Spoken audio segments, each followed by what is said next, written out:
క్రీస్తునందు ప్రియులు దేవుని పిల్లలుగా మీ అందరికీ కూడా ఈ సాయంకాల సమయంలో దేవుని వాక్యం వినుటకు ఆసక్తితో కూడి వచ్చినందులకై క్రీస్తునామములో శుభాభివందనాలు తెలియజేసుకుంటూ ఈరోజు కూడా ఒక ఆసక్తికరమైన విషయాన్ని బైబిల్ నుంచి మనం పరిశీలించి తెలుసుకుందాం.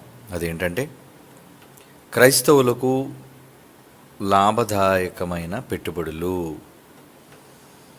క్రైస్తవులకు లాభదాయకమైన పెట్టుబడులు అంటే లాభాన్ని కలిగించేవి అని అర్థం. సర్వసాధారణంగా మన దగ్గరున్న ఆస్తి, ధనం, వీటిని అధికం చేసుకోవటం కోసం మనుషులు వివిధ రంగాల్లో, వివిధ వ్యాపారాల్లో పెట్టుబడులు పెట్టడం అనేది సర్వసాధారణంగా జరుగుతూ ఉంటుంది.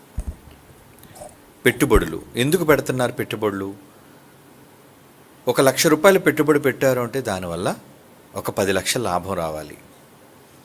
₹1,00,00,000 పెట్టుబడి పెట్టారు అంటే కనీసం దానివల్ల ఒక 20 కోట్లు లాభం రావాలి. కనుక పెట్టే పెట్టుబడి వెనక ఉన్న ఆలోచన ఏంటంటే తిరిగి మనకది ఎక్కువ శాతంలో మనకి లాభం కలగాలి. ఈరోజు జరుగుతున్న భూమి మీద ఉన్న ప్రతి వ్యాపారము దాని యొక్క అర్థం కూడా అదే. ఎందుకు వ్యాపారవేత్తలు పెట్టుబడి పెట్టడానికి ప్రయత్నిస్తారు? వాళ్ళకి లాభం కలగాలి అని. కనుక దాన్ని ఇన్వెస్ట్మెంట్ అంటారు. అంటే మనం పెడుతున్న ధనానికి, మనం పెడుతున్న పెట్టుబడికి మంచి రాబడి మనకి రావాలి. మరి అలాంటప్పుడు క్రైస్తవులుగా భూమి మీద దేనిని ఆశించిన మనం, భూమి మీద దేనినో కూర్చుకోవాలి అని ఆశపడని మనం, నిజముగా మరొక లోకం కోసం ఎదురు చూసే మనం ఎలాంటి వాటిలో మనం పెట్టుబడులు పెడుతున్నాం? ఎలాంటి లాభదాయకమైన వాటి విషయంలో మనం పెట్టుబడులను చేయగలుగుతున్నాం? ఇది మనం అంతా కూడా పరిశీలనతో తెలుసుకోవాలి. అవును ప్రియులారా, ఎందుకంటే ఒకవేళ అలా మనం తెలుసుకోకపోతే, ముందు జాగ్రత్త పడకపోతే, భూమి మీద పెట్టుబడులు తప్పుడు వ్యాపారాల్లో పెట్టినప్పుడు అవి నష్టాలలోనికి వెళ్ళిపోతే ఎలాగైతే మనం నాశనంలోనికి వెళ్ళిపోతామో, క్రైస్తవులుగా మనం మన కష్టార్జితాన్ని ఎలాంటి వాటిలో పెట్టుబడులుగా మనం పెట్టాలి? చాలామంది అడుగుతుంటారు, ఏమండి మేము ఎంతో కొంత సంపాదించుకుంటున్నాం, ఈ సంపాదించిన వాటిని పలానా సంస్థల్లో మేము పెట్టుబడిగా పెట్టొచ్చా? పలానా వ్యాపారాల్లో మేము పెట్టుబడిగా పెట్టొచ్చా? వాళ్ళు సలహా అడుగుతుంటారు. ఎందుకు? వాళ్ళకి రిటర్న్స్ రావాలి. రిటర్న్స్ అంటే వాళ్ళకి తిరిగి లాభం కలగాలి. అంటే లాభదాయకమైనవిగా ఉన్న వాటికి మీదే మనం పెట్టుబడులను పెడతాం. గిట్టుబాటు కాని వ్యాపారం ఎందుకు చెప్పండి? ఒక వ్యాపారం బండి పెట్టుకునేవారు, రోడ్డు మీద పెట్టుకునే ఒక చిన్ని వ్యాపారి కూడా తనకు గిట్టుబాటు కాకపోతే అతను వ్యాపారం చేయటం వల్ల ప్రయోజనం ఏముంది చెప్పండి? రైతు తన పంట గిట్టుబాటు ధర రాకపోతే పొలంలోనే పురుగుల మందు తాగి ఆత్మహత్య చేసుకుంటాడు. కారణం, తాను పెట్టిన పెట్టుబడికి అధికమైన రెట్లు అతనికి లాభం రావాలనే కదా అతని ఆశ. కనుక లాభం కోసమే పెట్టుబడులు పెడుతున్న ఈరోజు భూమి మీద ఉన్న మనుషులు, వారిలో ప్రభువును నమ్మిన క్రైస్తవులైన మనం ఎలాంటి వాటి మీద మనం పెట్టుబడులు పెడుతున్నాం? అయితే మంచి లాభసాధకమైన వాటి మంచి వ్యాపారాల కోసం చెప్తున్నారు, అయితే మనం ఎలాంటి లాభాల బాటలో నడుచుకునే వ్యాపారాల్లో పెట్టుబడి పెట్టాలని మీరు చెబుతారేమో అని అపార్థం చేసుకోకండి. నేను భూమి మీద మీకు లాభకరమైన వాటి కోసం నేను మాట్లాడట్లేదు. పెట్టుబడి మీ ధనమే, ఏమండి? పెట్టుబడి మీ ధనమే. కానీ ఎలాంటి వాటిలో మరి మీరు పెట్టుబడి పెట్టాలి? లాభం రావాలి కదా, లేకపోతే పెట్టుబడి పెట్టి ప్రయోజనం ఉంది చెప్పండి? రైతులా గిట్టుబాటు రాకపోతే, ధర లేకపోతే చావాల్సిందే మనం కూడా.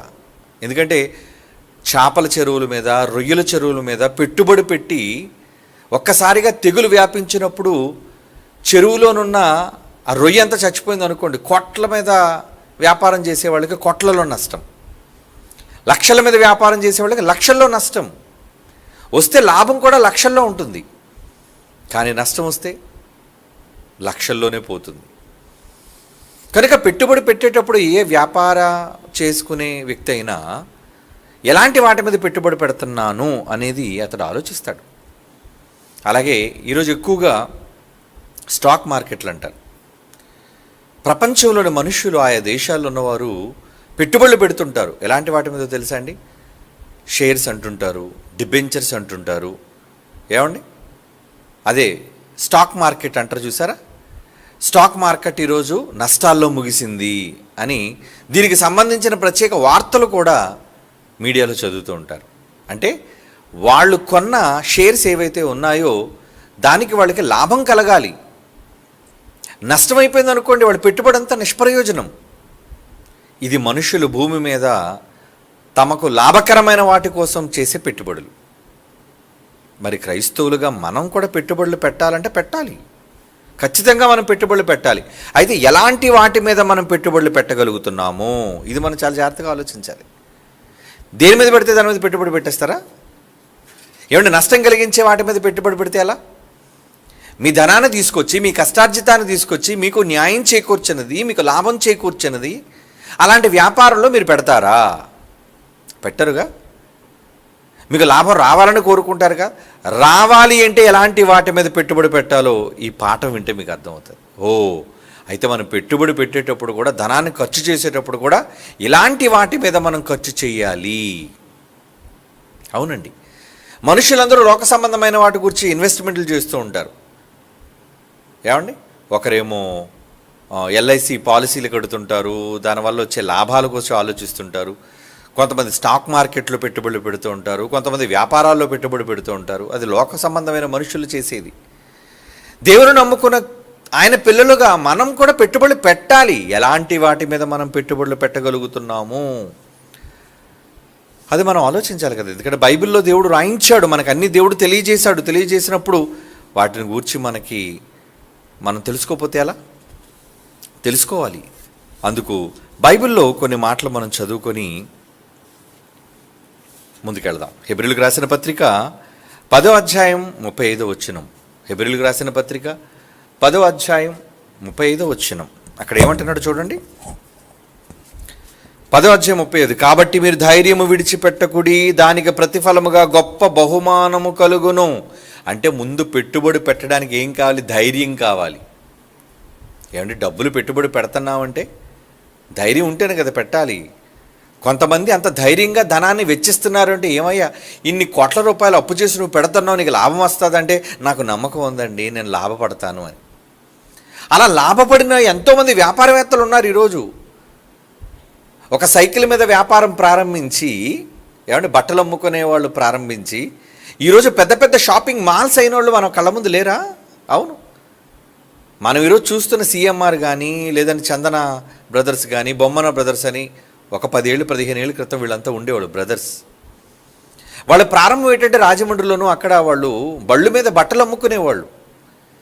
కానీ మరి ఈరోజు వాళ్ళ పరిస్థితిని మనం చూస్తుంటే పెట్టుబడులు పెట్టారు, చివరకు వాళ్ళు షాపింగ్ మాల్స్గా ఎదిగిపోయే స్థాయికి వాళ్ళు వెళ్ళారు. అంటే చేసిన పెట్టుబడి మీద నమ్మకం ఉండాలి కదా. లాభాన్ని చేకూర్చుకుంటాము అనే నమ్మకంతోనే కదా పెట్టుబడి పెట్టారంటే ధైర్యం కావాలి. వ్యాపారం చేయడానికి ధైర్యం కావాలి. అయితే ఇక్కడ దేవుడు ఏమంటున్నాడు చూడండి, మీరు ధైర్యము విడిచిపెట్టకుడి, మీరు పెట్టాలనుకున్న పెట్టుబడి మీద ధైర్యం పెట్టండి, దానికి ప్రతిఫలముగా గొప్ప బహుమానం ఉందా? ప్రతిఫలం. మనం ఎందుకు ఈరోజు ధైర్యంగా ముందుకు అడుగు వేయగలుగుతున్నామంటే, మన ధనాన్ని ఎందుకు మనం ఖర్చు పెట్టడానికి సిద్ధపడగలుగుతున్నామంటే మనం ధైర్యం ఉంది మనకి.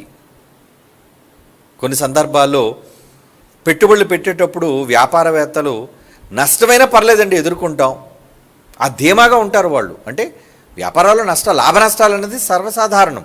అలాంటప్పుడు నష్టాలు కలిగితే దాన్ని తట్టుకోగలరా?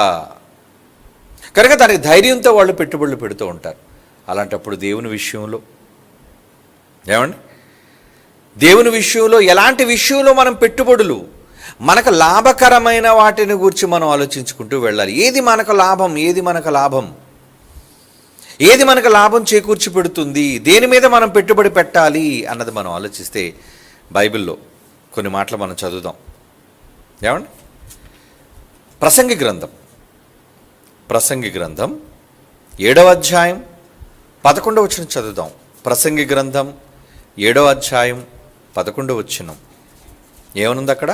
జ్ఞానము స్వాస్థ్యమంత ఉపయోగము.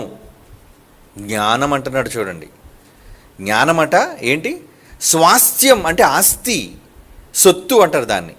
ఆ జ్ఞానమట స్వాస్థ్యమంత ఉపయోగము, సూర్యుని క్రింద బ్రతుకు వారికి అది లాభకరం. ఏమండి? సూర్యుని క్రింద బ్రతుకు వారికి ఏది లాభకరం అట? ఏది లాభకరం? జ్ఞానం. మరి ఈరోజు జ్ఞానం కోసం పెట్టుబడి పెట్టేవాళ్ళు ఉన్నారా? చాలామంది మన పిల్లలు డిప్లొమా నుంచి మాస్టర్ బైబిల్ థియాలజీ చదవడానికి వేల రూపాయలు ఖర్చు పెట్టి, ఏమండి, పుస్తకాలు కొనుక్కొని చదివి ఫీజులు కట్టి పరీక్షలు రాస్తున్నారు అంటే, ఏమండి, చాలామంది అడుగుతారు దీనివల్ల ఏంటండి మీకు ప్రయోజనం? ఈ సర్టిఫికేట్ల వల్ల మీకు వచ్చే ప్రయోజనం ఏంటి? మీకు ఏమైనా ఉద్యోగాలు వస్తాయా? ఎక్కడైనా పని మీరు వ్యాపారం చేయగలరా?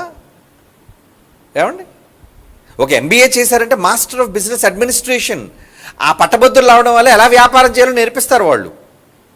ఒక ఎంబీబీఎస్ చేశారంటే సొంతగా మీరు హాస్పిటల్ పెట్టుకోవచ్చు, క్లినిక్ పెట్టుకోవచ్చు.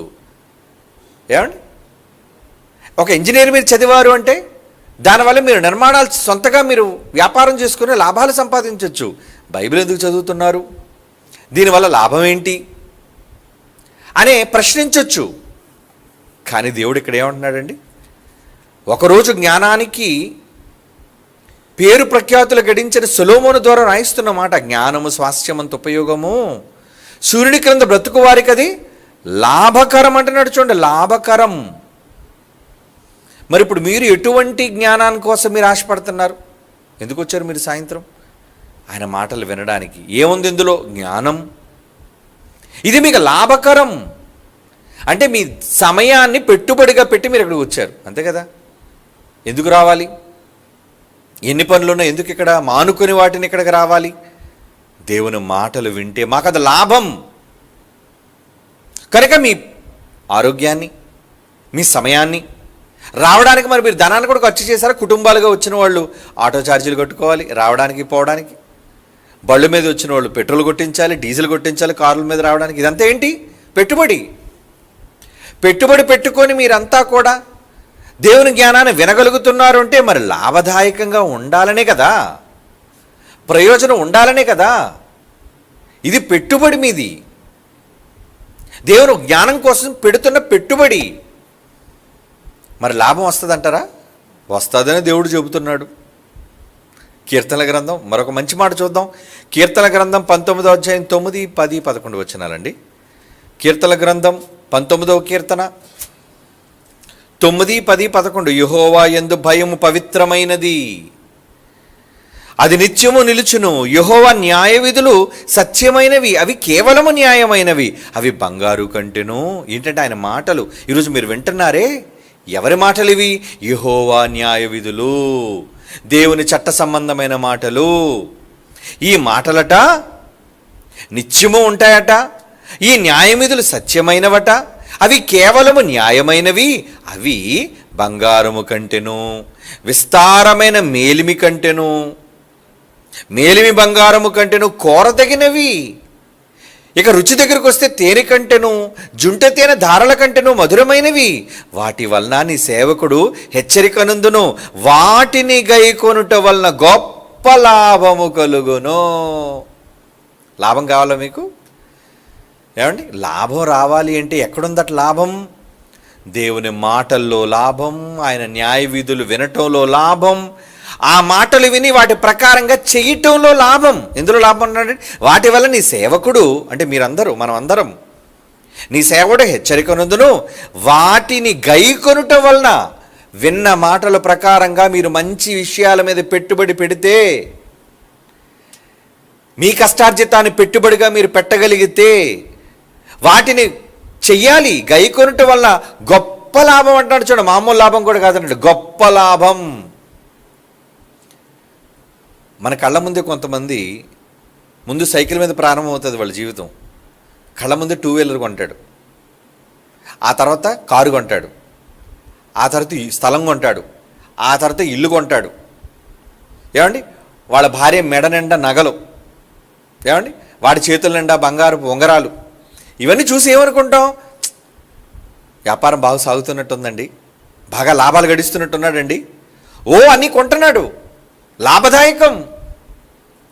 వాడిని చూసి పొంగిపోతారు, అయ్యో నేను కూడా ఇలా ఉంటే బాగును అని అనుకుంటారు. కానీ దేవుడు ఇక్కడ ఏమంటున్నాడండి?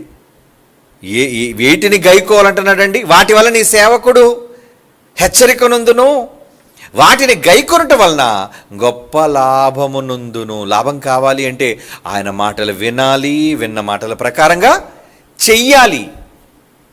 వింటేనే సరిపోదు కదా, పెట్టుబడి పెట్టాలిగా. మీరు వచ్చారు, పెట్టుబడి పెట్టుకొని వచ్చారు, ఏమండి. చాలామంది పని చేయడానికి మోదవలసకి చాలా పట్టణాల నుంచి వస్తున్నారండి పిల్లలు. వాళ్ళు ఛార్జీలు కట్టుకొని, వాళ్ళు పనులు మానుకొని వారం రోజులు అక్కడ ఉండటం కోసం ఎందుకు వస్తున్నారు?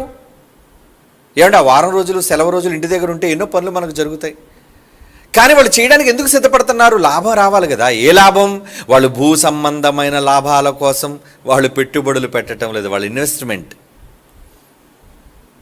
వాళ్ళు ఎందుకు సంపాదన విషయంలో తమ ఖర్చు చేసుకొని ఎందుకు వాళ్ళు శ్రమిస్తున్నారు అంటే వాళ్ళకి గొప్ప లాభం కలగాలి. లాభం,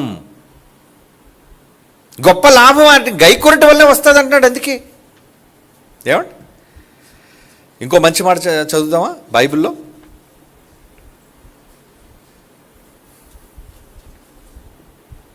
సామెతల గ్రంథం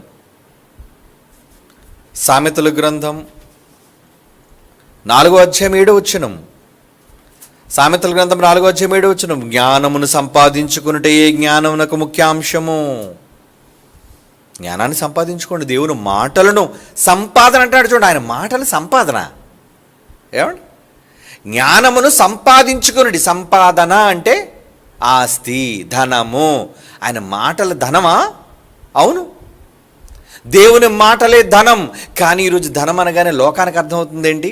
మేలిమి బంగారము, అవునా, రత్నరాసులు, వజ్రవైడూర్యాలు, భూములు, ఇళ్ళు, ఇంకా నోట్ల కట్టలు. ఇదే కదండి వాడికి సంపాదన అనగానే, ఆస్తి అనగానే అదే. ఎంత సంపాదించావు? ఒక 10 కోట్లు సంపాదించానండి. బాగుందా సంపాదన?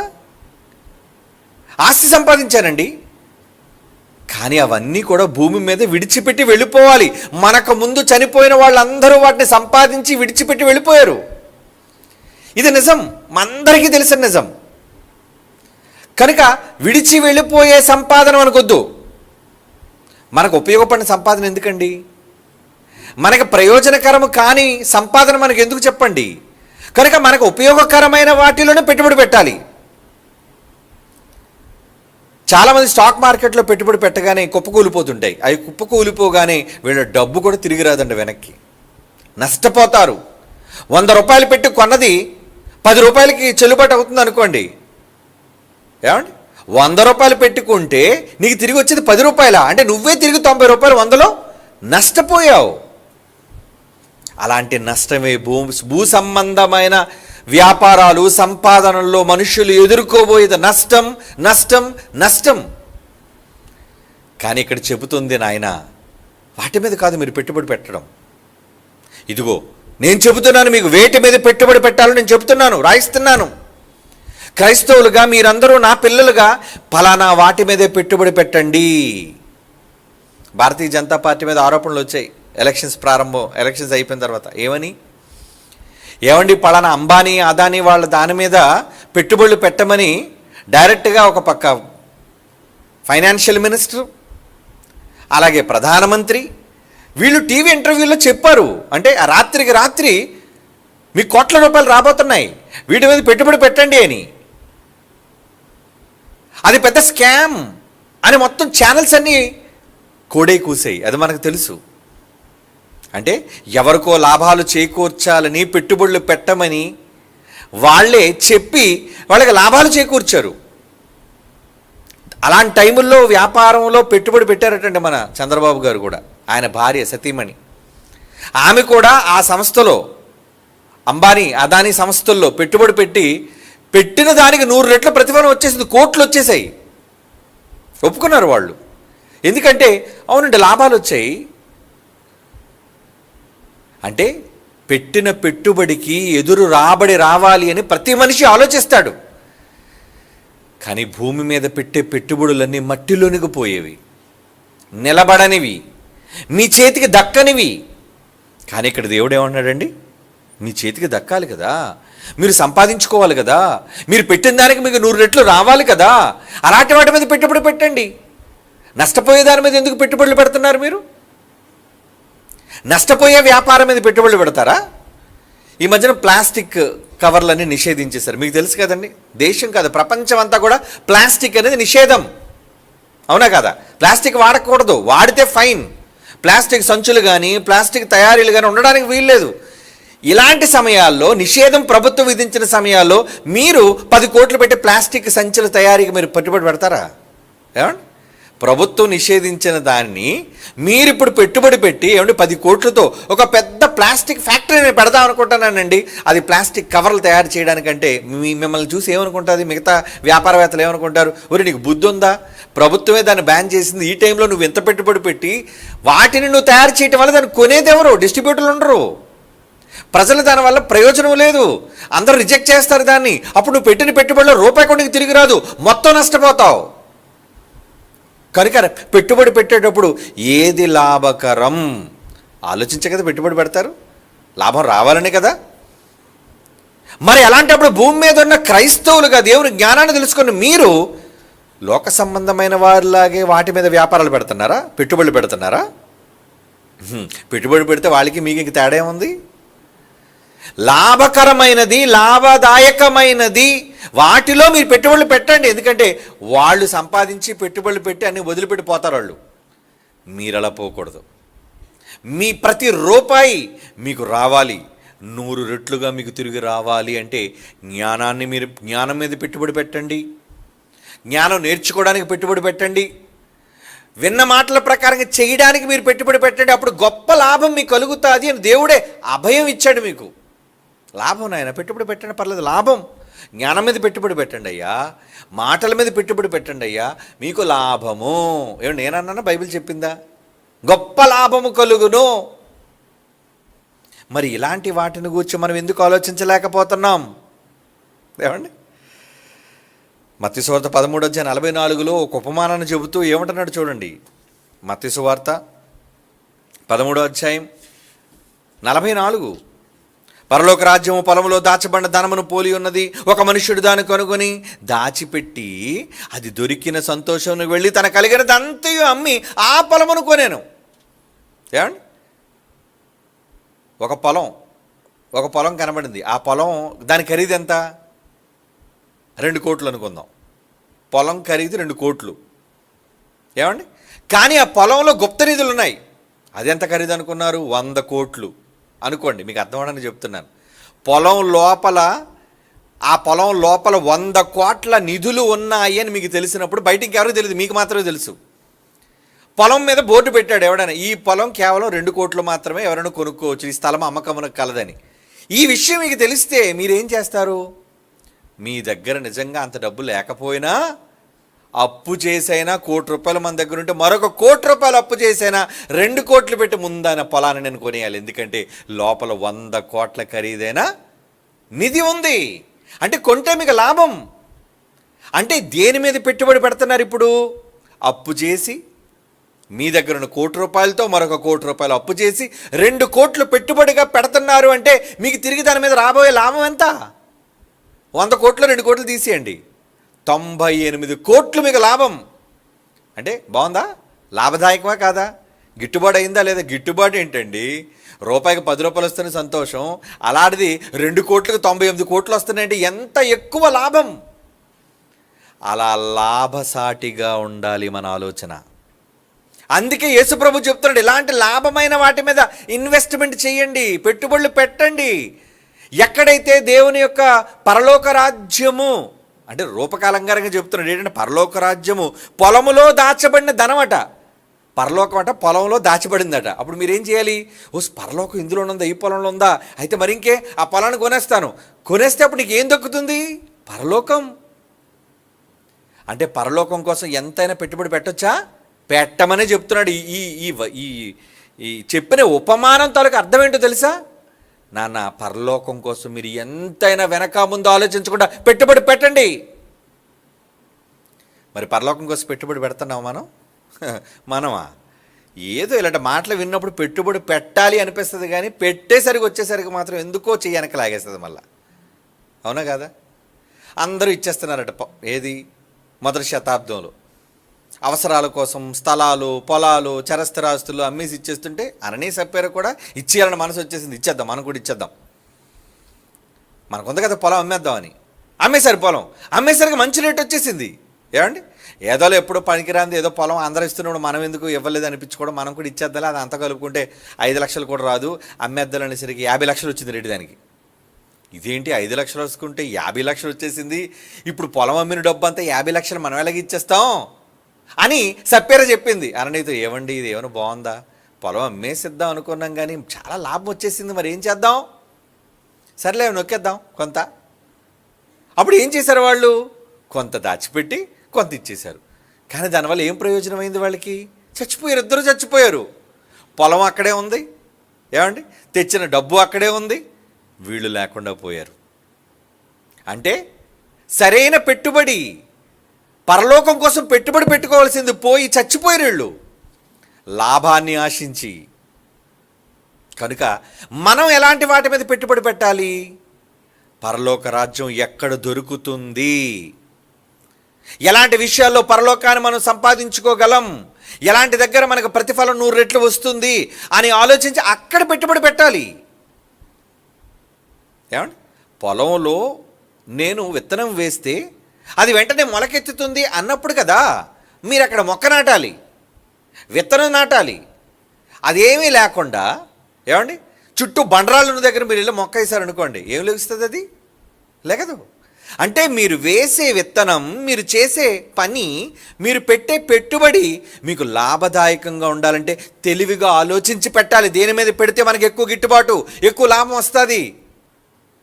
నిజానికి వీళ్ళు 50 లక్షలు ఎక్కువ వచ్చినా అదంతా దేవుడికి ఇచ్చేశారు అనుకోండి, ఏం జరిగేది? కోట్ల కన్నా ఖరీదైన ప్రాణం నిలబడేది.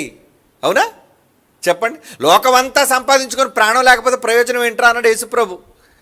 అలాంటిది నిజంగా వీళ్ళు పొలంతో వచ్చిన ధనాన్ని దేవుడికి ఇచ్చేస్తే ప్రాణాలు దక్కేవి కదండి.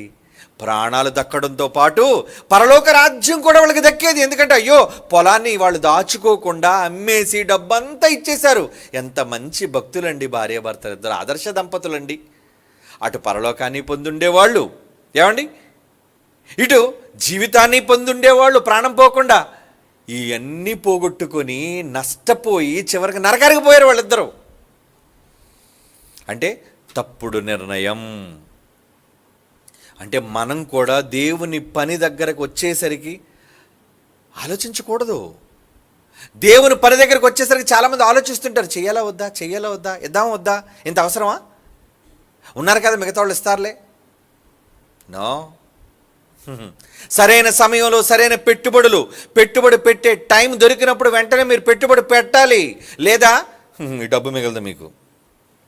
నోట్ చేసుకోండి. పెట్టుబడి దేవుని కోసం పెట్టే అవకాశం వచ్చినప్పుడు మీరు పెట్టుబడులు పెట్టకపోతే, నోట్ చేసుకోవాలి, ఇది వెరీ ఇంపార్టెంట్.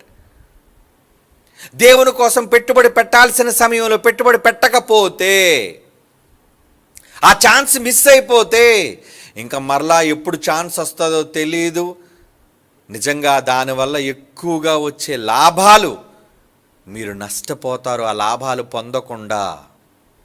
కనుక ఆ లాభాలు మీరు పొందాలి అంటే ఏం చేయాలి? సరైన సమయంలో పెట్టుబడి పెట్టాల్సిన అవకాశం వచ్చినప్పుడు వెనక ముందు చూడకుండా దేవుని కోసం పెట్టుబడి పెట్టాలి. అవును, ఎందుకంటే దానివల్ల కలిగే ప్రయోజనం, వాక్యం వల్ల కలిగే ప్రయోజనం. చూద్దాం ఒక మాట. హెబ్రీలకు రాసిన పత్రిక 11:26 హెబ్రీ పత్రిక 11:26 అండి. ఇక్కడ మోషే గారి గురించి చెబుతున్నాడు చూడండి. మోషే గారు, హెబ్రీ పత్రిక 11:26, ఫరో కుమార్తె యొక్క కుమారుడని అనిపించుకోవడానికి ఇష్టపడలేదటండి. ఎవరు? మోషే ఎందుకు ఎందుకు ఎందుకంటే ఒప్పుకోలేదు? చదువుదాం ఆ మాట. హెబ్రీ పత్రిక 11వ అధ్యాయం 26వ వచనం. మోషే పెద్దవాడైనప్పుడు విశ్వాసమును బట్టి ఐగుప్తు ధనం అంటే ఎంత పెద్దదండి ఇప్పటికండి. ఐగుప్తు ధనం అబ్బో, వాళ్ళ కట్టడాలు ఏంటండి, రాతి కట్టడాలు, ఎంత ధనం ఖర్చు పెట్టుంటారండి ఆ కాలంలోనే. అంత పెద్ద పెద్ద పిరమిడ్లు కట్టి ఆ పిరమిడ్లో ఎంత బంగారాన్ని దాచిపెట్టారో మీకు తెలుసా? వాళ్ళు శవపేటికలతో బంగారం బంగారం బంగారం బంగారం, లోపలంతా బంగారమే. ఇప్పుడైతే తవ్వేసి తీస్తారండి మనోళ్ళు. ఆ రోజు ఇంచుమించు 4000 సంవత్సరాల క్రితం కట్టబడిన పిరమిడ్లనే ఆ సమాధులలో బంగారాన్ని దాచిపెట్టారు. అంటే ఎంత బంగారాన్ని వాళ్ళు సంపాదించారు, ఎంత పెట్టుబడి ఆ నిర్మాణాల కోసం వాళ్ళు పెట్టారు. అంటే ఐగుప్తు దేశం ఎంత సంపన్న దేశం. అలాంటి సంపన్న దేశమైన ఐగుప్తులో పుట్టిన మోషే ఎలాంటి పెట్టుబడి పెట్టాడు చూడండి. ఏమంటున్నాడు? ఐగుప్తు ధనము కంటే యేసు ప్రభు కోసం నింద అనుభవించటం, క్రీస్తు విషయమైన నింద అంటున్నాడు చూడండి. అంటే ఐగుప్తు ధనం కంటే క్రీస్తు గొప్పడేనా? ఈరోజు మీరు నమ్మిన క్రీస్తు ఐగుప్తు ధనం కంటే గొప్పడా? ఎస్. ప్రపంచంలో ఉన్న కోట్లాది రూపాయల ధనం కంటే యేసు ప్రభు గొప్పడు. ఆ రోజు ఆయన ఏం చేశాడు? క్రీస్తు పూర్వం 1400 సంవత్సరాల్లో ఐగుప్తు ధనము కంటే క్రీస్తు విషయమైన నింద గొప్ప భాగ్యమని ఎంచుకుని, భాగ్యమది భాగ్యం అని ఎంచుకుని అల్పకాలము పాపభోగం అనుభవించుట కంటే దేవుని ప్రజలతో శ్రమ అనుభవించుట మేలు అని యోచించి, నేను ఐగుప్తు ధనం కోసం నీ కొడుకునని ఒప్పుకోలేనమ్మా, ఐఎమ్ సారీ అని తల్లితో చెప్పేశాడు. ఎందుకు చెప్పాడు అంటే అతడు ప్రతిఫలముగా, వెర్రుడేం కాదు మోషే. ఏమయ్యా మోషే, నీకు బుద్ధి ఉందా లేదా? అమ్మ, మా ఈవిడ మా అమ్మ అని ఒక్క మాట నువ్వు ఒప్పుకుంటే సింహాసనం నీదే, రాజ్యం నీది, ధనం నీది, సంపద నీది. ఏమి ఇవన్నీ ఆలోచించలేడా? ఆలోచించాడు. కానీ ఏది లాభదాయకం అనుకున్నాడు? ఈ సింహాసనం ఎంతకాలం ఉంటుంది? ఇప్పుడు అంతా ఏమైపోయి చూడండి, శిథిలం అయిపోయి రాళ్ళన్నీ. సింహాసనాలు లేవు, ఐగుప్తు రాజులు లేరు, ఫరోలు ఉన్నారు. ఇప్పుడు చెప్పండి, చచ్చారు, అందరూ సమాధి పెట్టెలో ఉన్నారు, శవాలు అయిపోయి కుళ్ళిపోయి ఎండిపోయి. నిజంగా అదే కోరుకుంటే మోషే కూడా ఏదో శవపేటికలు ఉంటుండేవాడు, అవునా కదా, ఏదో ఫరో కింద. కానీ ఎప్పటికీ మోషే ఇంకా సజీవుడుగా పరలోకంలో సంపద సంపాదించుకొని పరదేశంలో నెమ్మది పొందుతున్నాడు. ఎందుకో తెలుసా? ఒక చక్కటి నిర్ణయాన్ని తీసుకున్నాడు, పెట్టుబడి పెట్టాడు. ఏంటా పెట్టుబడి? ఐగుప్తు ధనము కంటే క్రీస్తు విషయమైన నింద గొప్పది అనుకున్నాడు గనుకనే అతడు ప్రతిఫలముగా కలగబోవు బహుమానమును దృష్టి ఉంచెను. నాకు ఆ బహుమానం కావాలి. ఈ లోకం ఎంతకాలం ఉంటుంది, సంపద ఎంతకాలం ఉంటుంది, అధికారం ఎంతకాలం ఉండదు, వద్దు. అదండి, సరైన దాని మీద ఆయన పెట్టుబడి పెట్టడానికి సిద్ధపడ్డాడు. నాకొద్దు, ఈ సంపద వద్దు, నాకు అదే కావాలి అని తన నమ్మకాన్ని పెట్టుబడిగా పెట్టాడు. నమ్మకం, ధైర్యం అన్నాడు. అందుకే ఎందుకు మొదట చదువుకున్నామే, మీరు ధైర్యమును పెట్టుబడిగా పెడితే మీకు గొప్ప లాభం. లాభం వచ్చిందా? ఇప్పుడు మోషే గారికి లాభం వచ్చిందా? ఎందుకు రావాలా? చాలా లాభం పొందాడండి, చాలా లాభం పొందాడు. అంటే సరైన సమయంలో అవకాశం దొరికినప్పుడు దాన్ని జారవిడుచుకొని దేవుని కోసం నిలబడ్డాడు. అందుకే లాభపడ్డాడు అని మనం చెప్పుకోవాలి. గొప్ప బహుమానం కలిగింది ఆయనకి. కలిగిందా? ఎస్, కలిగిందండి. చాలా గొప్ప లాభం కలిగింది. మరి ఆ లాభం కోసం ఏం చేయాలి? లాభం కోసం ఏం చేయాలి చెప్పండి? పెట్టుబడులు పెట్టాలి. మరొక మంచి మాట చదువుదాం. హెబ్రీ పత్రిక 10వ అధ్యాయం 34వ వచనం. హెబ్రీ పత్రిక 10వ అధ్యాయం 34వ వచనం. ఎలాగనగా మీరు ఖైదులో ఉన్న వారిని కరుణించి మీకు మరి శ్రేష్టమైనదియు స్థిరమైనదియునైన స్వాస్థ్యం ఉన్నదని ఎరిగి, మాకొక రాజ్యం ఉంది, మాకొక స్వాస్థ్యం ఉంది, మాకొక దేశం ఉంది, మాకొక పట్టణం ఉంది, మాకొక లోకం ఉంది పరలోకంలో, అక్కడ మాకు సంపద ఉంది, అక్కడ మేము ధనం దాచుకోవాలి అని స్వాస్థ్యం ఉన్నదని ఎరిగి మీ ఆస్తి కోల్పోవుటకు సంతోషముగా ఒప్పుకొంటిరి అంటున్నాడు చూడండి హెబ్రీయులతో గ్రంథకర్త. హెబ్రీయులు ఉన్నారు ఎలటలట. ఈ పత్రిక హెబ్రీయులకి కదా రాస్తున్నాడు. అంటే వాళ్ళు ఏం చేశారట? ఏమండి, మాకు ఒక లోకం ఉంది, ఆ లోకం కోసం ఏం చేయాలి? ఇక్కడ మాకున్న ఆస్తి అంతా కూడా మేము కోల్పోయినా పర్వాలేదండి, మాకు అది కావాలి. అక్కడ పెట్టుబడి పెట్టడం కోసం ఇక్కడ ధనాన్ని అంతా మేము వెచ్చించేస్తాం. అమాయకులే మొదటి శతాబ్దంలో చరస్థరాస్తులు అమ్మేశారా చెప్పండి?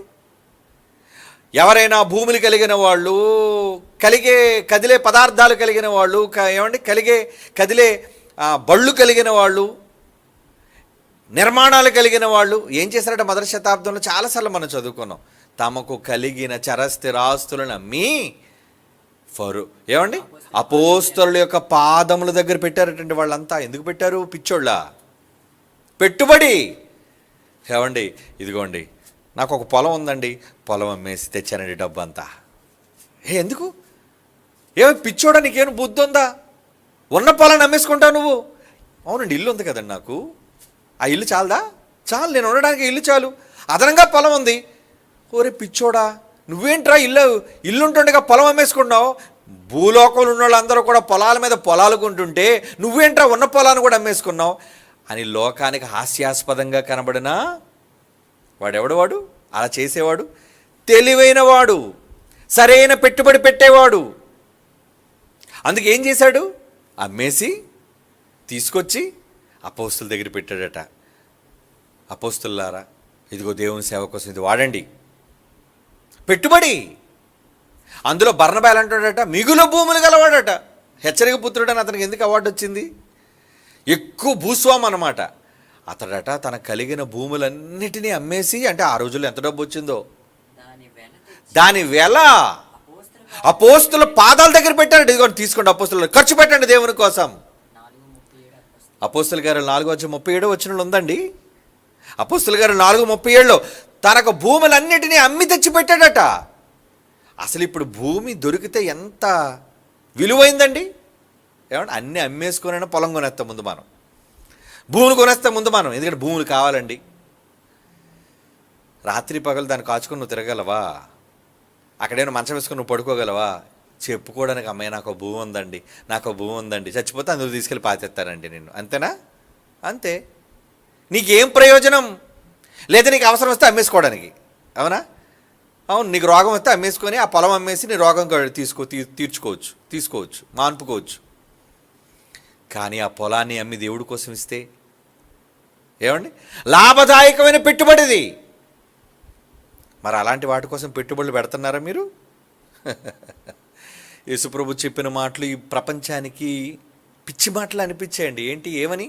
అయ్యో, భూమి మీద మీకోసం డబ్బు దాచుకోకండారా, ఇక్కడ చిమ్మిటే తుప్పు తినేస్తుంది, దొంగలు కన్నం వేసి తీసుకెళ్ళిపోతారు, పరలోకం అందు దాచుకోండి, పరలోకం అందు పెట్టుబడులు పెట్టండి చెప్పాడు.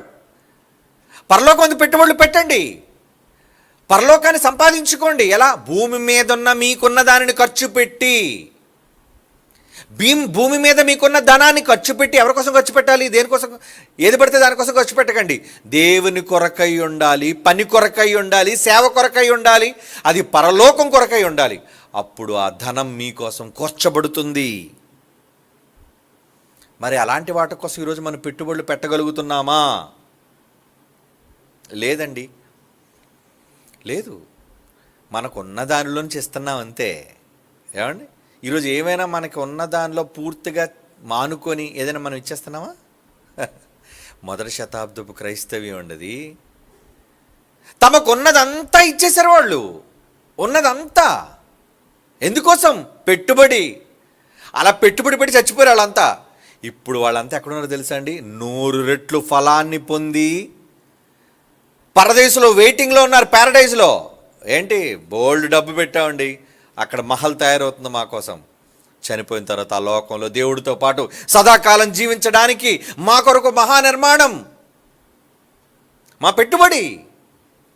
పరలోకం కోసం, మా కోసం పెట్టుబడి.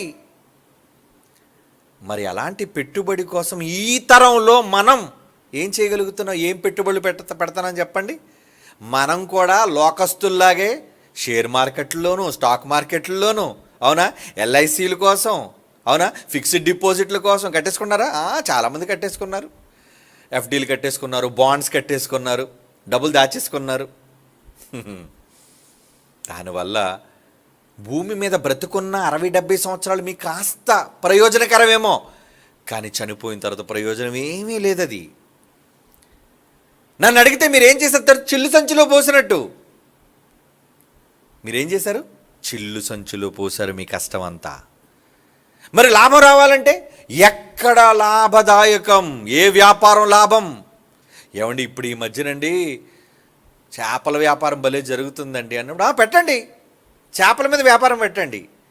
ఈ మధ్యనండి ఇసుక మీద బాగా వ్యాపారం జరుగుతుందండి, బాగా డబ్బులు వస్తున్నాయండి, అయితే ఇసుక మీద పెట్టండి. అలాగే కదండి వ్యాపారస్తులు ఏం చేస్తారు?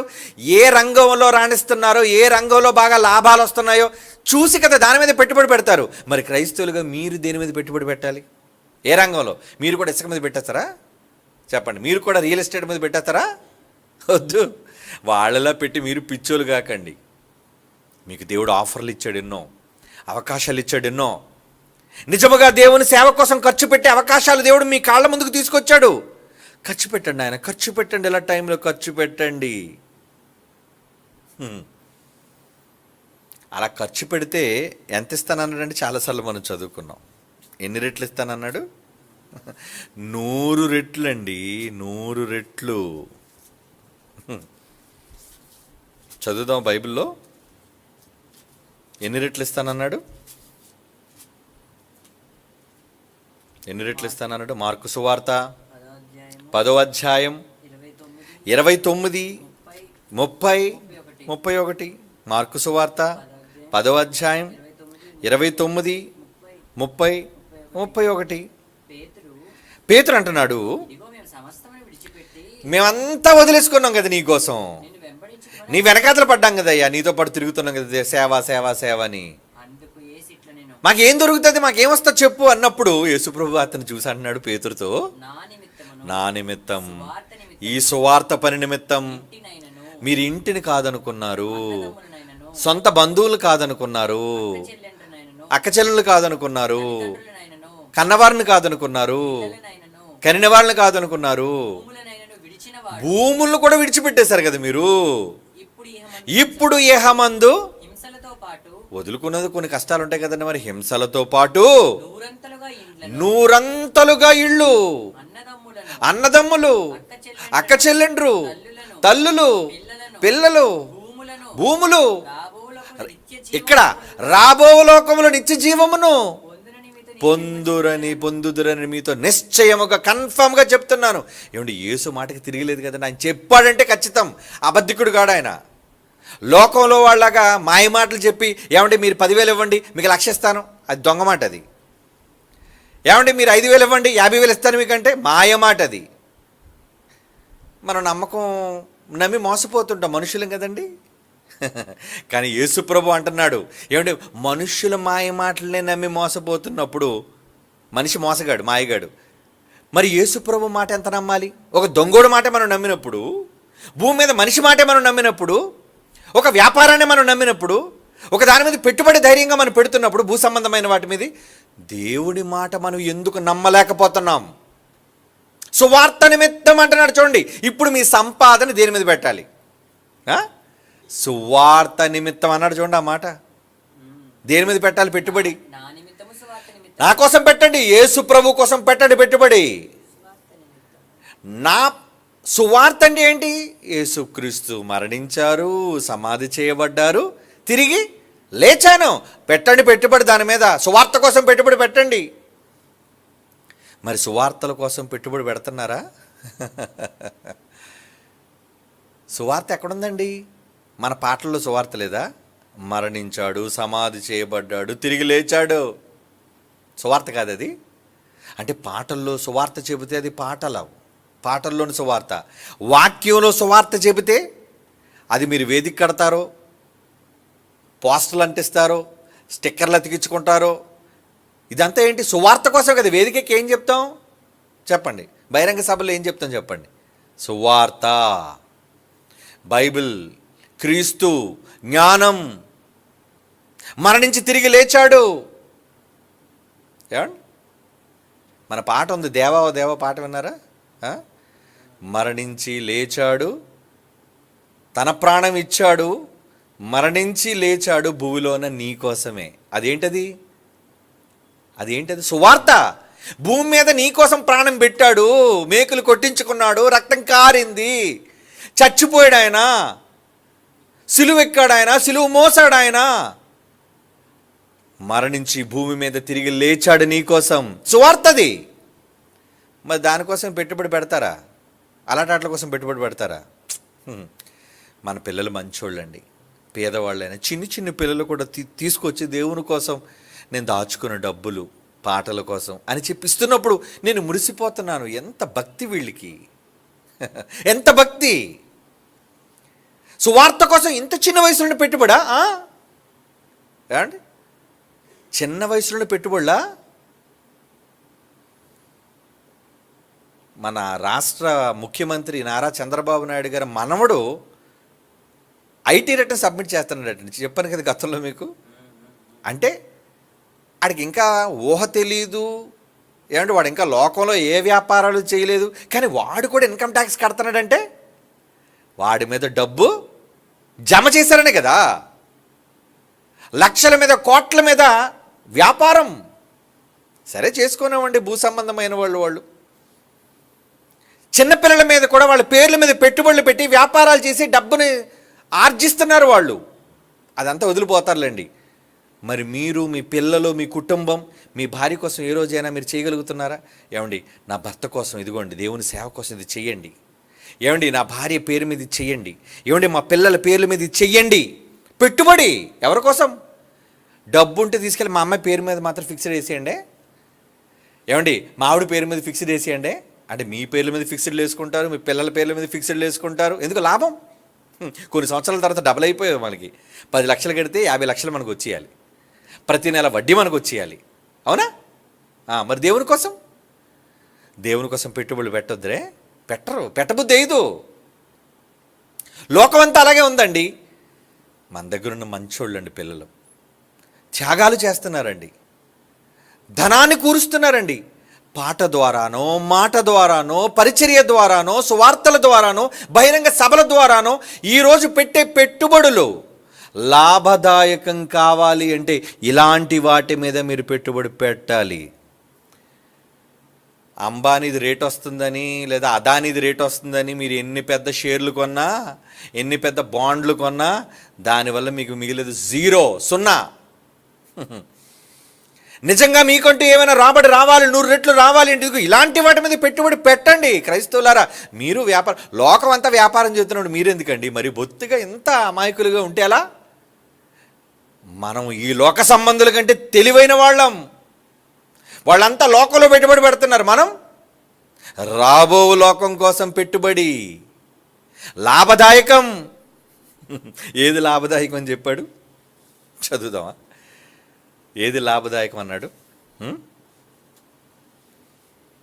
ఎలాంటిది లాభదాయకం అన్నాడండి? బైబిల్లో వ్రాయబడిన మాట చదువుతాం, ఎందుకంటే దేవుడు మనకు రాయించాడు. సంతుష్టి సహితమైన దైవభక్తి ఏమండి గొప్ప లాభ సాధనం. లాభ సాధకం అన్నాడు చూడండి బైబిల్లో రాయించిన మాట. అది ఇవన్నీ ఎందుకు రాయించాడు? ఎవరి కోసం రాయించాడంటే మన కోసమేనండి రాయించాడు ఈ మాట. ఏమండి, ఎక్కడుందా మాట? యాకోబా? తిమోతికి రాసిన తిమోతికి రాసిన మొదటి పత్రిక 6వ అధ్యాయమా? 6వ అధ్యాయం 6వ వచనం అండి. 6వ అధ్యాయం 6వ వచనం. చూడండి, తిమోతికి రాసిన మొదటి పత్రిక 6వ అధ్యాయం 6వ వచనం. సంతుష్టి సహితమైన దైవ భక్తి గొప్ప లాభదాయకం. సంతుష్టి సహితమైన దైవ భక్తి అంటే మీరు దైవభక్తిని కోరుకుంటున్నారా? ఏమండి, దైవభక్తిని కోరుకుంటున్నారా? దైవభక్తిని కోరుకుంటేనండి లాభదాయకం మీకు. మరి అలాంటి దైవభక్తిని మీరు కోరుకుంటున్నారు. దైవభక్తి ఉంటే ఏం చేయాలి? అందుకే భక్తి అంటే ఏంటో పాట రాస్తాం. కనీసం భక్తి అంటే తెలుసుకుంటారు, ఇదే భక్తి అని. ఏమిటి ఎన్ని సులువులు చెబుతున్నాం, మాటల ద్వారా చెబుతున్నాం, పాటల ద్వారా చెబుతున్నాం, ప్రసంగాల ద్వారా చెబుతున్నాం. ఎందుకు ఈ బుర్రకెక్కట్లేదండి మనుషులకి? ఎన్ని విన్నా, పాట చూసినా బాగుందిలే పాట, మార్కులు వేస్తారు, తర్వాత వాళ్ళ పని వాళ్ళదే. ఎంత తెలుసుకొని కూడా తిరిగి లాభదాయకమైన వాటి కోసం మనం పెట్టుబడులు పెట్టాలి అనే జ్ఞానం లోకంలో ఉన్న వాళ్ళకి ఎలాగా లేదు పోనివ్వండి, వాళ్ళు ఎలాగ బైబిల్ చదవరు. కనీసం బైబిల్ చదివిన మీరైనా ఎందుకు జ్ఞానవంతులుగా మీరు ఆలోచించలేకపోతున్నారు? ఆలోచించాలి కదా. చదువుతాం మళ్ళా మాట. సంతుష్టి సహితమైన దైవభక్తి గొప్ప లాభ సాధనం. లాభం దేవుడి మీద భక్తి ఉంటే లాభం వచ్చేస్తుంది, భక్తి ఉంటే లాభం వస్తుంది. 1 తిమోతి 4:8 మొదటి పత్రిక, తిమోతికి రాస్తున్న మొదటి పత్రిక 4:8 శరీర సంబంధమైన సాధకము కొంచెము మట్టికే మీకు ప్రయోజనం, కానీ దైవభక్తి ఏదైతే ఉందో అది ఎప్పటి జీవం మిమ్మల్ని బ్రతికించడం విషయంలోనూ, చనిపోయిన తర్వాత మీరు రాబోయే జీవితంలోనూ కూడా వాగ్దానంతో మీకు ప్రామిస్ చేశారు. బాండ్ ఆయన ప్రామిస్ చేసి ఇచ్చాడు మీకు. అది అన్ని విషయముల్లోనూ ప్రయోజనకరం. ఎంత ప్రయోజనకరం! ఇంత ప్రయోజనకరమైన వాటిని ఎంత నిష్ప్రయోజనంగా మనం వదిలేస్తున్నాం ఏంటండి? నమ్మవా ఈ వాక్యాన్ని? ఒక ఎస్బీఐ ఇచ్చిన బాండ్ను నువ్వు నమ్ముతావు?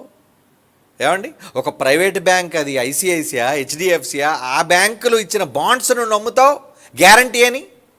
మరి దేవుడిస్తున్న ఈ బాండ్ ఎందుకు మనిషి నమ్మటం లేదు? క్రైస్తవుడుగా ఆయన నమ్మినందుకు నువ్వు ఎందుకు దేవుడిస్తున్న ఈ హామీని నువ్వు నమ్మలేకపోతున్నావు? పెట్టుబడి, ఆయన మాట విని కూడా నువ్వు పెట్టుబడి పెట్టవా? సంస్థ చూసి ఇది చాలా పెద్ద సంస్థ అండి, ఇందులో పెట్టుబడి పెట్టొచ్చండి. మనుష్యులు కొన్న గొప్పతనాన్ని బట్టి నువ్వు పెట్టుబడులు పెట్టడానికి సిద్ధపడితే దేవుడు యొక్క మాటను చూసి పెట్టుబడి పెట్టడానికి ఎందుకు మనం రాలేకపోతున్నాం ముందుకి? ఏమండి, ఆలోచించాలి కదా. లాభదాయకమైన పెట్టుబడులు పెట్టకపోతే ఎలా? దేవుడి కోసం పెట్టుబడులు మనం పెట్టాలి. మీకు లాభాన్ని చేకూర్చే పెట్టుబడులు పెట్టండి. అందుకే 1 తిమోతిలో ఇందాక 6వ వచనం చదివాం కదా, 18-19 వచనాలు ఏమన్నాడు చూడండి. 1 తిమోతి 6:18-19 వారు వాస్తవమైన జీవమును సంపాదించుకుని నిమిత్తము రాబో కాలమునకు మంచి పునాది వేసుకొనుచు మేలు చేయువారు. మేలు మంచిని చేసేవాళ్ళట. ఏ మేలు? ఎన్నో మేలు. నిర్మాణం కోసం ఇస్తున్నవాళ్ళు, పాటల కోసం ఇస్తున్నవాళ్ళు, సేవకుల కోసం ఇస్తున్నవాళ్ళు, ఏమండి పనుల కోసం ఇస్తున్నవాళ్ళు, సువార్త కోసం ఇస్తున్నవారు, సభల కోసం ఇస్తున్నవాళ్ళు, చనిపోయిన సేవకుల కోసం ఇస్తున్నవాళ్ళు, వీళ్ళంతా ఎవరు? అదే దీని కింద వస్తారు. దేని కింద వస్తారు? వాస్తవమైన జీవమును సంపాదించుకొని నిమిత్తము తమ కొరకు రాబో కాలమున మంచి పునాది తమ కొరకు వేసుకొనుచు మంచి మేలు చేయువారును, సత్క్రియలను ధనము గలవారును, ఔదార్యము ఇవ్వటం, దాతృత్వం, ఔదార్యము గలవారును, తమ ధనములో ఇతరులకు పాలిచ్చువారునై ఉండవలెనని ఆజ్ఞాపూర్వకంగా చెప్పయ్యా. వాళ్ళకి ఆజ్ఞాపించు పెట్టుబడి పెట్టమని చెప్పు. ఆర్డర్. ఆజ్ఞ అంటే ఏంటి? కమాండ్. ఖచ్చితంగా పెట్టుబడి పెట్టాలి. మీరు పెట్టక తప్పదు. ఇది order, god's order, GO, government order కాదు. మరి దేవుడు ఆర్డర్ వేసినప్పుడు ఆ ఆర్డర్ కోసం మనం పెట్టుబడి పెట్టాలా వద్దా? పెట్టుబడి పెట్టమని ఆయన చెప్తున్నాడు కదా. వాస్తవమైన జీవమును సంపాదించుకునే నిమిత్తం ఔదార్యము గలవారును, సత్క్రియలను ధర్మ గలవారును, మేలు చేయవారును, తమ ధనములో ఇతరులకు పాలిచ్చువారునై ఉండవలను. పాలివ్వా? సహాయపడవా? ఎదుటి వాళ్ళకి సహాయపడవా? పనుల కోసం సహాయపడవా? కార్యక్రమాల కోసం సహాయపడవా? ఒకసారి సహాయపడిపోతే చాలా? రోజుకు ఒకసారి తినైతే సరిపోద్దా? 3 పూటలు ఎందుకు తింటున్నాం గట్టిగా? ఎప్పుడూ పెడుతూనే ఉండాలి. చచ్చినంత వరకు ఈ కడుపులో సరుకు వేస్తూనే ఉండాలి. ఇది ఎంత నీ సమంజసమైనదో. చచ్చినంత వరకు దేవుని పనికి ఇస్తూనే ఉండాలి, చేస్తూనే ఉండాలి, వస్తూనే ఉండాలి, వెళ్తూనే ఉండాలి, కష్టపడుతూనే ఉండాలి. ఇది నిజమైన జ్ఞానయుక్తమైన పెట్టుబడి. పనికిరాని వాటి కోసం మీరు ఖర్చులు పెట్టకండి. వ్యర్థం, నిష్ప్రయోజనం, లాభదాయకం కానివవి, నష్టపోయేవి, మిమ్మల్ని నష్టంలో ముంచేస్తే అవన్నీ. మీ చేతికి డబ్బు రాదు. కానీ దేనికోసం పెట్టుబడి పెట్టాలి? దేవుని దగ్గర మీకు మేలు చేసేది, మీకు ధనాన్ని సంపాదించి పెట్టేది, వాస్తవమైన జీవాన్ని మీకు ఇచ్చేది, దానికోసం పెట్టుబడి పెట్టండర్రా. దేవుడు చెబుతున్నాడు, పెట్టుబడి పెట్టమని చెబుతున్నాడు. పెట్టుబడి పెట్టాలి కదా. చూద్దామా ఏమండి? దేవుడు అంటున్న ఒక మంచి మాట మనం చూద్దామండి. దేవుడు ఏమని రాయిస్తున్నాడో పెట్టుబడుల కోసం మనతో ఏం చెబుతున్నాడో చూడండి. రోమీలకు రాసిన పత్రిక 2వ అధ్యాయం, రోమపత్రిక 2వ అధ్యాయం 7వ వచనం, సత్క్రియను ఓపికగా చేయుచు మహిమను ఘనతను అక్షయతను వెదకు వారికి నిత్య జీవము వచ్చును. ఏమంటున్నారండి? సత్క్రియను ఓపిక చెయ్యండి, ఓర్పుగా చెయ్యండి. ఇవ్వటంలో కష్టం ఉంటుంది, చేయటంలో కష్టం ఉంటుంది, వెళ్ళటంలో కష్టం ఉంటుంది. ఈ కష్టం ఉన్నా ఏమంటున్నాడు? ఓపికగా చేయుచు మహిమ ఘనత అక్షయత వెదుకు వారికి నిత్య జీవము నిత్యును అంటున్నాడు. చూడండి, అవునా? వస్తుందా నిత్య జీవం? ఖచ్చితంగా వస్తుంది. మరి రావాలి అంటే పెట్టుబడి పెట్టాలి కదా. పెట్టుబడి పెట్టకుండా ఎలా వస్తుందండి లాభం? చెప్పండి. పెట్టుబడి పెడితేనే కదా లాభం మీకు తిరిగి వచ్చేది. అందుకు దేవుడు 2 కొరింథీ పత్రికలో ఏమన్నాడు చూడండి. 2 కొరింథీ పత్రిక 9వ అధ్యాయం 6వ వచనం. 2 కొరింథీ పత్రిక 9వ అధ్యాయం 6వ వచనం, కొంచెముగా విత్తువాడు కొంచెముగానే పంట కోయును, సమృద్ధిగా విత్తువాడు సమృద్ధిగా పంట కోయనని ఈ విషయమై చెప్పవచ్చును. ఏమంటున్నాడండి? వస్తుందట. ఏమొస్తుంది? ఎక్కువ మీకు రావాలా? అయితే ఎక్కువ పెట్టుబడులు పెట్టండి. కొంచెం పెట్టారనుకోండి, కొంచెమే. కొంచెముగా విత్తువాడు కొంచెముగా పంట కోయును. ఏమండి? ఎక్కువగా సమృద్ధిగా విత్తువాడు సమృద్ధిగా పంట కోయును అని దేవుడు చెప్పేశాడు. అవునా? మరి ఇప్పుడు ఎలా పెట్టాలి? దేవుని పని విషయంలో ఎలాంటి పెట్టుబడులు మనం పెట్టేవాళ్ళుగా ఉండాలి? వాక్యం విషయంలో, ఆయన మాటల విషయంలో, ఆయన పనుల విషయంలో, ఆయన పాటల విషయంలో. ఏమండి, ఇక్కడ పెట్టుబడి పెడితే 6 భాషల్లోకి వెళ్ళిపోతుందండి పెట్టుబడి. అంటే 6 భాషలు, 6 రాష్ట్రాల్లో ఉన్న వాళ్ళకి మీ జ్ఞానం వెళ్ళిపోద్ది. సువార్త, ఒక చిన్న పాట, ఒక చిన్న ప్రసంగం, ఒక చిన్న షార్ట్ మెసేజ్. ఏమండి? తెలుగులో చేస్తే తెలుగులోనే వాళ్ళమే వింటామండి. అది ఇతర భాషల్లో చేస్తే రాబడి ఎక్కువ. ఈ రాష్ట్రంలో ఉన్న కాక పక్క రాష్ట్రం 6 రెట్లు ఎక్కువ. అవునా? సేవ చేసేవాళ్ళు, దేవుని సేవకి ఇచ్చేవాళ్ళు, పెట్టుబడులు పెట్టేవాళ్ళు. ఎలాంటి పెట్టుబడులు పెట్టాలి? ఏది లాభదాయకం? దేంట్లో పెట్టుబడి పెడితే మాకు ఎక్కువ రిటర్న్స్ వస్తాయి చెప్పండి? ఏ బ్యాంక్ ఎక్కువ వడ్డీ ఇస్తే చెప్పండి మాకు. మేము ₹1,00,000 డిపాజిట్ చేస్తామండి, ఏ బ్యాంక్ మాకు ఎక్కువ వడ్డీ ఇస్తుంది? చూస్తారు కదా. అలాగే దేవుని సేవలో మీరు పెట్టుబడి పెట్టేటప్పుడు కూడా ఎందులో మీకు ఎక్కువ లాభం వస్తుంది? దైవభక్తి అన్నాడు కదా. ఏంటి నిజమైన దైవభక్తి? అది కూడా పాటలో మనం రాసాం. ఏది నిజమైన భక్తి? దిక్కులేని పిల్లలను, విధవరాండ్రను వారి ఇబ్బందుల్లో పరామర్శించటం. ఏమండి? ఎంతోమంది భర్తలు చచ్చిపోయి విధవరాండ్రగా మారిపోయిన వాళ్ళకి ఇల్లు ఎందుకు కట్టాం? మనం కట్టడానికి ఎందుకు సిద్ధపడుతున్నాం? విధవరాండ్రు కదా. అయ్యో, పిల్లలు దిక్కులేని వాళ్ళు కదా. ఎప్పుడు జాన్సన్ గారు చచ్చిపోయి 3 సంవత్సరాలు అయిందండి. ఎప్పటికీ జాన్సన్ గారి కుటుంబం కోసం ఆదివారం మీరు చదువుతుంటారు కదా. ఎందుకు ఇస్తున్నారు? పెట్టుబడి. భక్తి అదే కదా గొప్ప లాభసాధకం. ఎందులో పెట్టుబడి పెడితే మాకు ఎక్కువ రిటర్న్స్ వస్తాయి చెప్పండి? ఇందులో పెట్టుబడి పెడితే ఈ సువార్త ఎక్కువ రాష్ట్రాలకు వెళ్ళిపోతుంది, ఒక పాట రూపంలో వెళ్ళిపోతుంది. అయితే మాకు ఎక్కువ మంది వింటారా? ఇందులో డబ్బులు పెడితే ఎక్కువ మంది వింటారా? వింటారు. అయితే ఇందులో పెట్టుబడి పెట్టాలి. ఈరోజు విశాఖపట్నంలో సభలు పెట్టడం కోసం ₹1,00,000 వ్యయం. ఎందుకు? ఈ పట్టణం అంతా కూడా దేవుని మాటలతో నిండాలి అంటే, వినే అవకాశం మనం ఇవ్వాలి అంటే పెట్టుబడి పెట్టాలి. పెట్టారు చాలామంది, పెట్టుబడులు పెడుతూనే ఉన్నారు. ఇంకా ఇలా ప్రతి ప్రాంతంలోని ఎన్నో ప్రాంతాలు. రేపు 27వ తేదీ నుంచి ప్రారంభమైన ప్రయాణం మరలా తిరిగి డిసెంబర్ వరకు అన్ని కంటిన్యూ జర్నీలు. ఎందుకంటే వారి ప్రాంతాల్లో పెట్టుబడులు పెడుతున్నారు పిల్లలు. పిచ్చోళ్ళు కాదండి వాళ్ళు పేదవాళ్ళైనా ఎందుకు సభలు పెట్టాలి? లక్షల రూపాయలు వ్యయం. నేను వెళ్ళాలి అంటే సభలకు లక్షల రూపాయలు కావాలి. ఏంటి పెద్ద స్టేజు, సౌండ్, లైటింగు, ఎల్ఈడీస్ ఇవన్నీ పెట్టాలి అంటే వీళ్ళ మీద అయిపోద్దా? నో, లక్షలు. ఎందుకు పెట్టుబడి పెడుతున్నారు? సత్యవాక్యం వారి ప్రాంతాల్లో సువార్త వినబడాలి అంటే భక్తి, ఆ భక్తి లాభదాయకం. అలాంటి వాటిలో పెట్టుబడి పెట్టండారా? సువార్తను ప్రకటించడానికి పెట్టుబడులు పెట్టండారా? భూ సంబంధంగా భూములు కొనుక్కోవడానికి, బంగారాలు కొనుక్కోవడానికి, డబ్బులు దాచుకోవడానికి, కట్టల నోట్లు బీరువాలో పెట్టి తాళాలు వేసుకోవడానికి వద్దు. చిమ్మిట తుప్పు తినేస్తాయి వాటిని. బుద్ధిహీనులుగా మీరు నష్టపోయే వాటి మీద పెట్టుబడి పెట్టారు మీ ధనాన్ని. వద్దర్రా, అలాంటి తప్పు మనుషులు చేసినట్టుగా మీరు చేయకండి. దైవభక్తి కలిగిన వారుగా మొదటి శతాబ్దంలో ఉన్న వాళ్ళందరికీ సంగతి అర్థమైంది కనుకనే తమకున్నదంతా ఇచ్చి సువార్త కోసం ఖర్చు పెట్టండి అన్నారు. అదండి భక్తి అంటే. వాళ్ళు గొప్ప లాభదాయక మంచి పెట్టుబడి పెట్టారు వాళ్ళు. మరి ఈరోజు మనం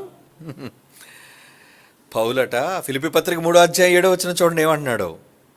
పరలోకాన్ని సంపాదించుకోవడం కోసం ఏం చేశాడట ఆయన? ఫిలిప్పీ పత్రిక 3:7 ఆయనను నాకు ఏవి లాభకరములై ఉండెనో వాటిని క్రీస్తు నిమిత్తము నష్టముగా ఎంచుకొంటిని. ఏం చేశారట అండి? క్రీస్తు కోసం నష్టం. నాకు ఈ లాభాలు, భూ సంబంధమైన లాభాలు నాకు అక్కర్లేదండి. మరి ఏ లాభం కావాలండి పౌలు గారు? పరలోక సంబంధమైన లాభం, లాభసాటి కావాలి నాకు. దానికోసం నేను పెట్టుబడి పెడతాను. అందుకు నేను అంత సమస్తం నష్టపోయినా పర్లేదు, నా భూములు పోయినా పర్లేదు, నా పదవి పోయినా పర్వాలేదు, నా గుర్రాలు పోయినా పర్వాలేదు, ఏమండి నాకున్న బంగారాలు పోయినా పర్వాలేదు. అలాంటి వాటి కోసం, భవిష్యత్తు జీవితం కోసం ఆలోచించి తెలివైన వాటి మీద పెట్టుబడులు పెట్టిన వివేకులు వాళ్ళంతా మనకు మార్గదర్శకులండి. వాళ్ళు మనకెందుకు అర్థం కావట్లేదు? ఇన్ని చదివి దేవుడు రాయించాడే, ఇలాంటి వాటి మీద తెలివైన వాళ్ళుగా డబ్బు ఖర్చు పెట్టండారా? నిష్ప్రయోజనమైన వాటి కోసం డబ్బు ఖర్చు పెట్టకండి, తిరిగి రావు మీకు. బూడిదలో పోసిన ఒక పన్నీరు లాంటిది, అది వృధా అయిపోయింది మీ కష్టం అంతా. అలా మీరు చెయ్యొద్దు. సంతృష్టి సహితమైన దైవభక్తి గొప్ప లాభం.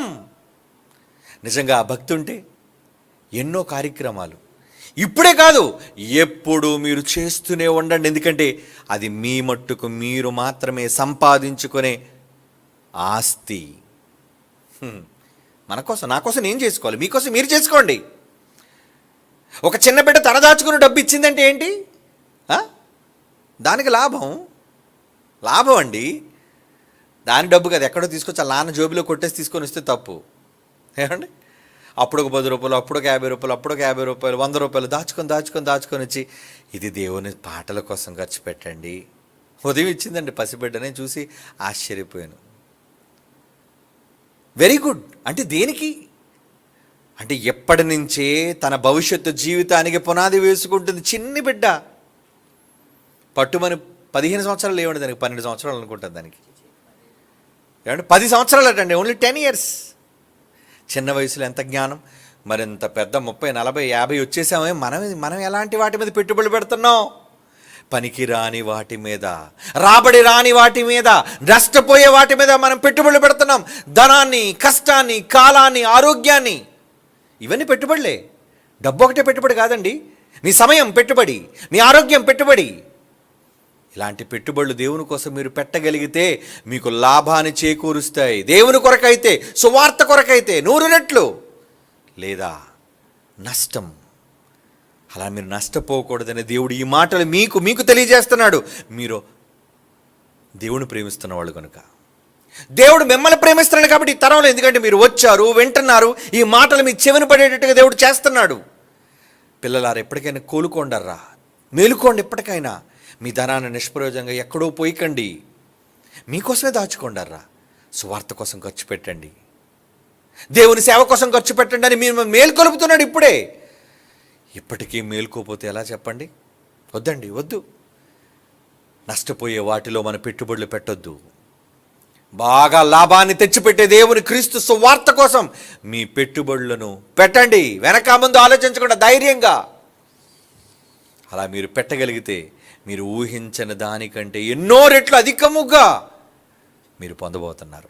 నమ్మకంతో ఎదురు చూడండి అంతే. Okay, God bless you all. కళ్ళు మూసుకోండి, ప్రార్థన చేసుకుందాం. పరిశుద్ధుడైన తండ్రి దేవా, మీ సేవ కొరకు పెట్టుబడి పెట్టే అవకాశాన్ని ఈ తరంలో మాకు దయచేశారు. ఎందరో పిల్లలు చిన్నలు మొదలుకొని పెద్దల వరకు తమ కష్టాన్ని త్యాగాలుగా మీ సేవ కొరకు అర్పిస్తున్నారు నాయన. వాళ్ళందరినీ 100 రెట్లు దీవించండి. భూమి మీద 100 రెట్లు వాళ్ళకి ఇవ్వండి, పరలోకం కూడా సమృద్ధిగా వాళ్ళకు ప్రసాదించండి నాయన. వారి కుటుంబాలు వారి భవిష్యత్తును గూర్చి ఆలోచించేవారుగా తెలివైన నిర్ణయాన్ని తీసుకునే అవకాశం మిమ్ములు ప్రేమించే మీ బిడ్డలకు అనుగ్రహించండి. వారి మనోనేత్రాలు వెలిగించండి. యేసుక్రీస్తు వారి సర్వోన్నతమైన నామంలో ఈ ప్రార్థన సమర్పించుచున్నాము నాయన. ఆమెన్.